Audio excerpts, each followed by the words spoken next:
Bonjour et bienvenue dans cette nouvelle vidéo. Je suis Vanessa Dobin-Rémignon et je suis experte en reconversion professionnelle et entrepreneuriat et la fondatrice de Vanessa Rémignon Coaching.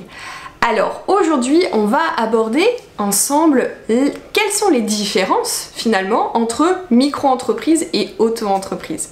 Mais avant qu'on aille plus loin, j'aimerais t'inviter à télécharger au choix soit un cours qui t'est offert pour réussir ta reconversion professionnelle, soit un cours qui t'est également offert pour trouver le business model durable qui te correspond à 100%. Tu as juste à cliquer sur le lien ou l'un des liens au choix sous la vidéo.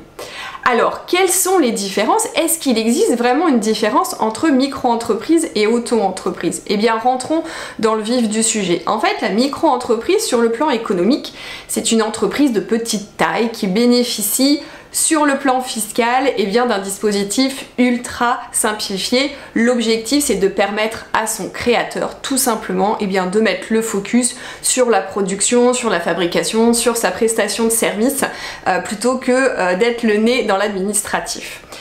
L'auto-entreprise, elle fonctionne exactement sur le même principe. L'auto-entreprise est une micro-entreprise.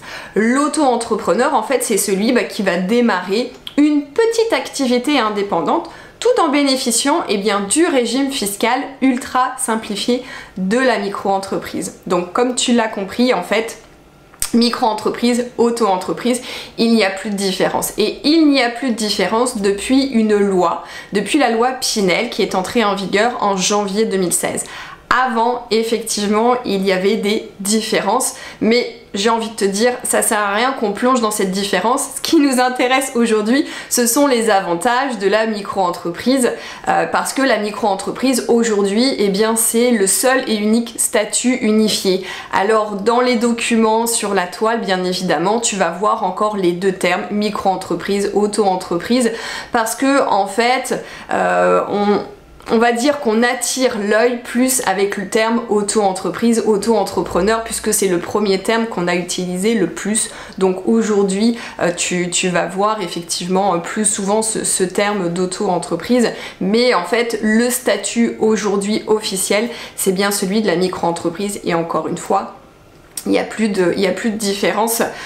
Désormais, quels sont les avantages finalement de la micro-entreprise? C'est que tu bénéficies d'un régime micro-social. Donc là, c'est effectivement un régime qui est très simplifié, qui te permet soit mensuellement, soit trimestriellement, de déclarer ton chiffre d'affaires avec un abattement. L'abattement sera différent en fonction de ton secteur d'activité, mais prenons par exemple la prestation de service, l'abattement est de 34%. Tu peux opter également pour ce qu'on appelle le versement libératoire, c'est-à-dire qu'une fois par mois ou par trimestre, tu payes en un seul prélèvement tes impôts sur le revenu et tes charges sociales. Et ensuite, l'autre avantage, c'est que quand on est en micro-entreprise, on est sous le régime de la sécurité sociale, c'est-à-dire que tu dépends de la CPAM de ta résidence.